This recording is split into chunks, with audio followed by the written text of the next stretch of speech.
Welcome to the Chase and Embrace Show, where we interview women who are chasing God and embracing His purpose for her life, with the hopes to encourage you to do the thing that God is calling you to do. Hey everyone, welcome to the Chase and Embrace Show. With me again this week is the amazing Krystina Dixon with Breathe Life Coaching, and I am looking forward. We are on number 9 of the Saboteur. So welcome again to the show. Thank you for having me again. I love it. So we have been doing 9 weeks of Saboteurs and we've learned a lot. I hope everybody can go back and look at, all the different Saboteurs. Krystina, why don't you do a little rundown of what we've covered and then what we're talking about today? So, sure, be happy to do that. The saboteurs are basically the limiting beliefs that we have, the negative thinking patterns that we have that serve a purpose in childhood because that's what keeps us safe and keeps us loved and fed and clothed and all of our basic needs met. But what happens is it becomes our autopilot brain, and we continue to function from that place long after it's served its purpose. So there's been a lot of neuroscience done, and they have basically taken a factor analysis approach and whittled it down to these 10 saboteurs. There's the judge that everybody has, and there's the accomplice saboteurs. There's 9 of those. So everybody has saboteurs. It's just a matter of which one is dominant for you. It can change based on context. It can change based on season. But just knowing, being able to recognize that you have them and then knowing what to do with them in order that you are able to manage your life, they are not managing your life for you because they are all based in fear. And what I found is that where there's fear, there's a lack of trust. Right. So if I'm afraid, I don't trust myself, I don't trust others, there's a good chance I have trouble trusting God, which means I have difficulty surrendering to Him, and I have difficulty hearing Him or believing that He wants to talk to me. So that is ultimately the mission I am on, is to help women get closer to God. Yes. Which is an amazing mission. I love it. Cool. So the saboteurs that we've gone over there's the judge, and judge is like the main one, that all that negative thinking. And then there's the accomplices. And we've gone over the the high achiever. Yes. And what are the other ones? My mind's blanking now, but I know you know high this. achiever. There's high achiever. There's hyper rational. There's hyper vigilant. There's the pleaser. There's the controller. There's the stickler. And who's the other one I'm missing? Oh, restless.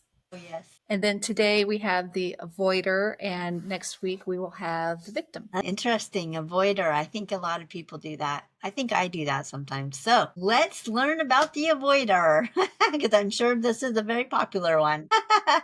It is. It is. So like all saboteurs, it is rooted in values that we protect. And those values for the avoider saboteur, again, when we say avoider, we're not talking about the person, because this is not a personality type. This is just the saboteur. So with the dominant saboteur of an avoider, the values that are protected are things like peace, harmony, and comfort. So the woman who has a very strong avoider saboteur probably learned very early on that the things that make her feel safe involve staying out of the way, avoiding conflict, not rocking the boat, minimizing disruption, just kind of be quiet, keep your head down kind of thing. And again, you don't have to come from a traumatic background. This is for anybody. You can come from a really loving home where maybe nobody said, don't speak up, but it was still a home likely where emotions were just kind of unpredictable, or maybe tension was very common. Conflict might have been common. So the message that she received was that keeping the peace is more important than speaking the truth. Interesting, because I value peace a lot, and I do not like conflict. And I grew up in a very a home where the conflict was a regular thing. And so my role as the oldest child was to comfort my sisters, my younger sisters. So I'm wondering if curious to find out what an over dominant avoider is and see if I have this issue. Well, one of the things you named, she does become the person who smooths things over, Mhm. goes with the flow, kind of minimizes her needs, maybe even she'll even avoid emotions that are around her needs. Mhm. So, yes, she's avoiding conflict with other people, but she's also avoiding the internal conflict of emotions because she's learned that those don't matter. All she needs to do is make sure she's keeping the peace. Now, that doesn't mean she doesn't have emotions. It doesn't mean she's weak. It doesn't mean anything's wrong with her. It's just how she adapted to her environment. So peace kind of became like it is a strength to want peace. Ideally, that's what we want. We all want that. Right. But she used it more as a defense mechanism, kind of like a shield rather than her strength. Now, as an adult, well, I shouldn't say as an adult, through her lifetime, there have been times where this proclivity has benefited her. So she does avoid unnecessary conflict. She prevents unnecessary conflict. She's able to de escalate situations, keep like a temporary calm for the moment, diffuse tension, calm people, which is all good. And we hang on to that in the coaching I do. We don't lose that. What happens is that's when she's in charge of it, when she's managing it, she has self command of it. When it manages her, it becomes self sabotaging. Mhm. She silences herself, and that kind of replaces her courage. And her goal tends to shift from growth and advocacy to comfort. Yeah, it's very interesting because I always say that I'm a really good mediator because I can see both sides and I can try to get them to reach an agreement. So, I've always said I'm a really good mediator in that regards.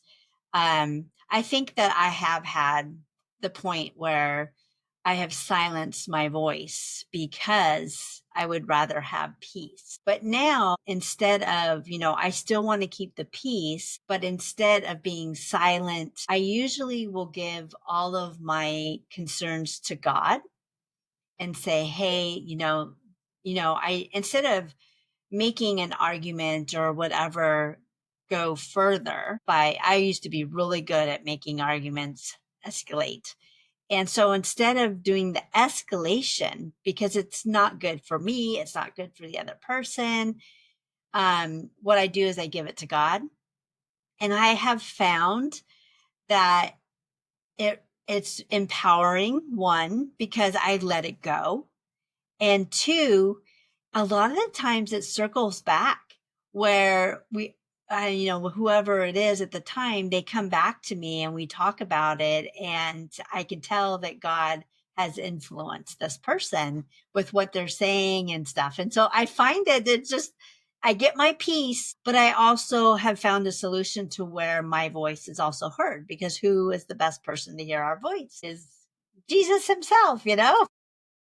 Yes. And you've learned how to do that. You've learned how to surrender and submit to him. The woman with a really strong avoider, saboteur, is going to likely struggle with the idea that she's worth listening to, that her feelings, that going to God with her feelings, like he would even care. Oh. Right. Hmm. So, That's so what her sad that people actually think that.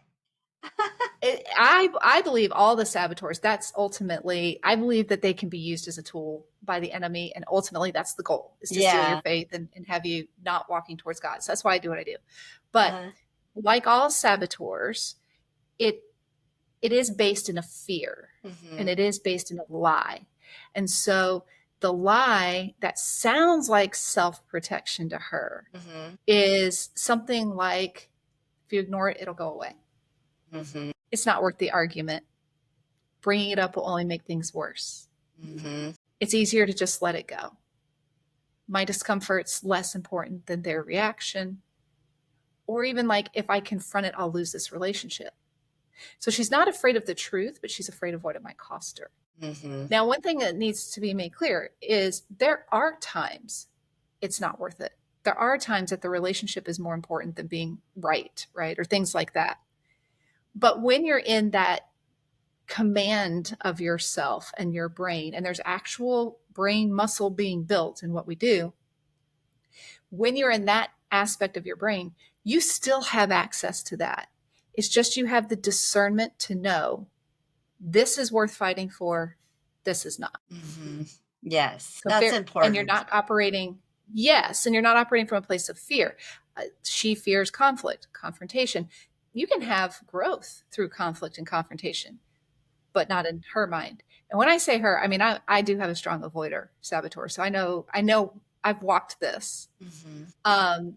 That emotional discomfort that comes with conflict, or even being judged as difficult or dramatic. Yeah. So the avoider will tell you that you're operating like the police officer because your job is to protect and to serve, No. right? But really, it's just disrupting the peace that you're working so hard to protect. And you said, I want to protect the peace. Right. The saboteur will tell you that this is how you do it, when in reality, it's not necessary. That's Yeah. not true. It's very interesting because I used to hold in, used to hold in all my thoughts and everything like that. But when you do that, then you end up being exploding. Because at some point it's going to come out, and then it's coming out in the most unhealthy way possible.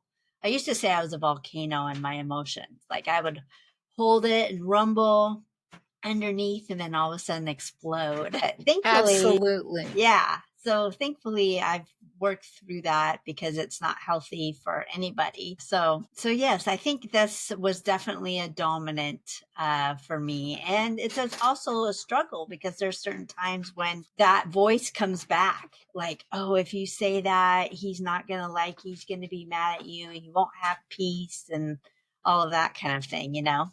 So it does come up at times still. And that may be true. And if you're in the part of your brain that is in charge of that and in control of it, that's where you find out, Mm-hmm. is this true? Is this something that either I need to take a different approach on, or am I the problem? That could be too. Yeah, for sure. For sure. I often pray, especially with my husband, I often pray for me to be the wife that he needs me to be. And so he's changed me a lot as a wife because I've been married previously and totally different. And even though the relationship is also different, but I'm different, too. I I don't want to repeat what I did in the first one. So, Well, and you mentioned, the suppression of the feelings of being a volcano. I'll often use the analogy of like a beach ball. If you mhm. take a beach ball and you put it down under the water, and you can hold it down there for a while, but eventually you're going to let go. Yes. And when you do, it just smacks you in the face, right? Uh-huh. So that's kind of how the emotions work. And someone with a strong avoider saboteur will avoid necessary conversations and Mhm. decisions, not just unnecessary. She just deems them all unnecessary, Right. right? You'll see procrastination. Mhm. She will avoid dealing with it until it cannot be avoided any longer, which makes Mhm. it more overwhelming. Yes. The coping that you talked about, yeah, she'll numb out, she'll distract herself, she'll do whatever she needs to do to not face the pain. Mhm. You will sometimes see a very strong avoider, saboteur with addiction, because the addiction is the form of coping to avoid feeling that pain. But what happens is she really forfeits really meaningful relationships and that authenticity in Mhm. her relationships because she's just worried about that temporary comfort that Right. she feels. And it's not even so much to keep the other person happy, that's the pleaser. Mhm. This is more for her. Right. So, what the other thing that happens, you can tell me if you found this to be true when Mhm. you were subject to your avoider saboteur. But what I typically see and have experienced is that the avoider saboteur, every single time we're stuffing and Mhm. we're silencing and we keep stacking it on top, we'll start to build resentment. Oh, yes. Yes, and that's why you explode. Yes. is because you So can then, only hold so much negative resentment.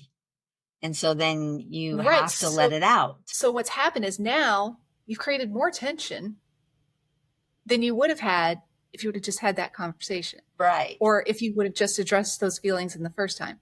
So that's how a saboteur works. A saboteur tells you this is how you can avoid this fear. But in the end, you spend so much time and energy in the wrong direction because it's not true. Yeah. So I have a question that's I don't know if it's related to this or not, and you can let me know, but it just popped into my head, so I'm going to ask it. What about the person who you feel God is having you to go up and talk to them about Jesus, but you avoid it because it's uncomfortable? You want to keep the peace. You don't know that they will like you, or is that also part of the avoider as well? Do you think? It can be. So, what you'll see in the saboteurs is you'll often see a little bit of overlap. Like that could also be pleaser, Mm-hmm. depending on who that person is to you and how important and valuable that relationship is to you. Basically, the way I sum it up is that the saboteurs work in a field or an arena Mm-hmm. of staying stuck in negative feelings and thoughts, and they are all coming from a place of fear. In your sage brain, that's where you have discernment. So the saboteurs have judgment, the sage brain has discernment. And so, for example, my husband is really big about stopping for people on the side of the road. He'll just Mm-hmm. pull over and stop for people. Yeah, mine too. Now, when I'm alone in the car, he doesn't want me doing that. Even Right. though it's something he Same. believes in and he values, he's discerning that a single woman alone is at a much higher risk than Right. a man. Yes. So so that is the difference between judgment. Judgment is like, oh, you broke down the side of the road, you should have taken better care of your car, right? Uh-huh. But discernment says don't pull over because it's too risky. And it Uh-huh. genuinely is It too is. risky. It is for sure. Interesting. So normally it would be in my mind, what I'm thinking when I frame that question was a stranger, not somebody necessarily that you know, but also it could be somebody that you know too, that you know, you feel called, but it's mostly the stranger when you feel that urge, the Holy Spirit urging you, that prompting, as my husband would say, to go talk to this person about God. And but you have that apprehension. And I feel like it's, because you want to keep that peace in myself. But then I guess it's probably works hand in hand with you, like you said, the pleaser and the avoider. You could also have controller because you can't control the outcome. You don't know how they'll react. So you can't control it. So you can have multiple saboteurs. They can work with each other, and believe it or not, they can even work against each other. Interesting. It really, yeah. So what we would do uh, if I were coaching you, you would do an assessment, mhm. a free saboteur assessment that I offer. And then we would have what's called a discovery call. That's also free. And that's just to see how your dominant Mhm. saboteurs are impacting you. And that might be something that comes up is you're like, you know what? I noticed I don't talk to people about God when I feel like I should. Or it might not. Right. But that's kind of that discovery process of here's what your top saboteurs are. First of all, do you even identify with these? Do you even feel like this is accurate? Hmm. If not, which ones do you? And we Hmm. start there. But Interesting. then we get into you tell me how it affects you, Hmm. and kind of flesh that out. That's cool. I like that. You know what? I should take that survey and then we talk about it on the show, the next week's show. We could potentially do that. Yeah, it's up to you whether how long is the survey? And do we walk The through it or do I just take it on my own? So it's just a link that I send you, and you Okay. go online and you do the assessment. It doesn't take very long, and then you get your results, Hmm. and you have the option of sharing those results with me or not. Which obviously, if I'm coaching you, it's important to have those Right. results. And then we just walk through like, okay, so how do you feel like it's impacting your well-being, your Uh-huh. relationships, your performance, things like that. Yeah, let's do that. We Send me could the do that. link and then I will also post it in the description. of this, and probably we'll do it on all the other ones too. So people have the opportunity to take that quiz if they want to see. I would love to do that. So then we can just talk about it briefly before we talk about, I think it's restless next week. Is it restless? Victim is next Victim week. next week. Yeah. So let's do that. So, well, I always find these very fascinating, and it's, I always learn something new every single time. I love it. And we all have people we identify with. We identify with ourselves with the saboteurs. And I love that there's a quiz so that anybody watching this show could actually go and take it and figure out what saboteurs are sabotaging them, if any. And then they can always reach out to you and talk through that. So I love that. So let's do that. Yes, I believe I will need to, in order to do it, just so your listeners know, if you go to my website and you just do the contact us, it gives me your email address. You put in your email address. That's how I get the link to you. Okay. And that will register in the system that you have, you can take it. Okay, well, your website is in the description. So if you guys want to take this quiz and find out about your particular saboteurs that are unhealthy, if any, then please go to Breathe Life Coaching website and reach out to Krystina, and then she can just let her know that you want to take this quiz, and then she will send you the link. So cool. Well, I love that. And thank you so much. And we'll see you next week. See you next week. Thank you. Blessings. Blessings.